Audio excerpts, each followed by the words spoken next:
بسم الله الرحمن الرحيم نحمده ونصلي ونسلم على رسوله الكريم اما بعد.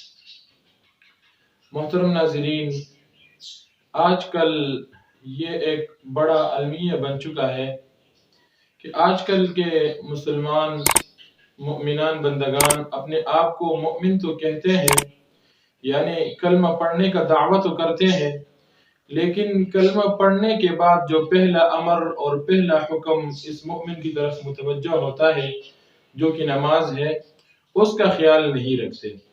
یعنی بعض مؤمنین بندگان تو اس طرح بھی ہے کہ وہ بالکل سرے سے نماز پڑھتے ہی نہیں ہے، بعض پھر اس طرح ہے کہ وہ نماز تو پڑھتے ہیں لیکن جماعت کے ساتھ نہیں پڑھتے، اور پھر بعض اس طرح بھی ہے کہ وہ جماعت کے ساتھ بھی پڑھتے ہیں لیکن جماعت کے ساتھ پڑھنے کا جو حق ہے وہ ادا نہیں کرتے۔ اب حق ادا کرنے کا کیا مطلب ہے؟ حق ادا کرنے کا مطلب یہ ہے کہ امام کے ساتھ وہ اپنی رواداری کو وہ برابر نہیں رکھتے ہیں، یعنی امام سے کبھی آگے جاتے ہیں، کبھی پیچھے رہ جاتے ہیں، کبھی کس طرح کرتے ہیں، کبھی کس طرح کرتے ہیں۔ بہرحال آسان الفاظ میں آسان طریقے سے آپ کو دو تین الفاظ کے ساتھ سمجھاتا ہوں یہ بات۔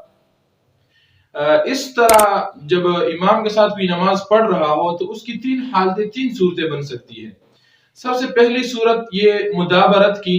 مدابرت اس کو کہتے ہیں کہ ایک بندہ امام کے پیچھے نماز پڑھ رہا ہو تو امام جو ہے پہلے رکن ادا کرے اور اس کے متصل بعد پھر یہ مقتدی رکن ادا کرے، اس کو مدابرت کہتے ہیں۔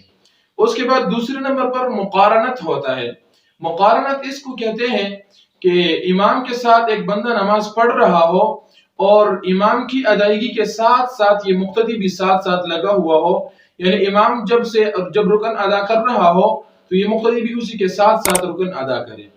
اسی طرح ایک تیسری صورت مسابقت کی بنتی ہے، اور یہ کہتے ہیں کہ امام سے، اس کا مطلب یہ ہوتا ہے کہ امام سے سبقت کرنا، یعنی ایک بندہ امام کے پیچھے نماز پڑھ رہا ہے لیکن امام سے جو ہے آگے آگے جا رہا ہے، امام ابھی تک وہ رکن ادا کرنے ہی لگا ہوتا ہے کہ وہ ڈائریکٹ اس سے پہلے اس رکن کو ادا کر بھی چکا ہوتا ہے، یعنی وہ مثال کے طور پر امام ابھی تک سجدے میں پہنچا نہیں ہوتا ہے لیکن یہ کہ یہ پہلے سے سجدے میں پہنچ چکا ہوتا ہے۔ اسی طرح امام نے ابھی تک سجدے سے سر اٹھایا نہیں ہوتا ہے، یہ پہلے سے سر اٹھا چکا ہوتا ہے۔ بہرحال اس صورت کو مسابقت کہتے ہیں۔ گویا کہ یہ تین صورتیں ہو گئی ہے، ایک ہے متابعت، ایک ہے مدابرت۔ متابعت اور مدابرت دونوں ایک چیزیں ہیں، متابعت اور مدابرت، اسی طرح مقارنت اور اسی طرح مسابقت۔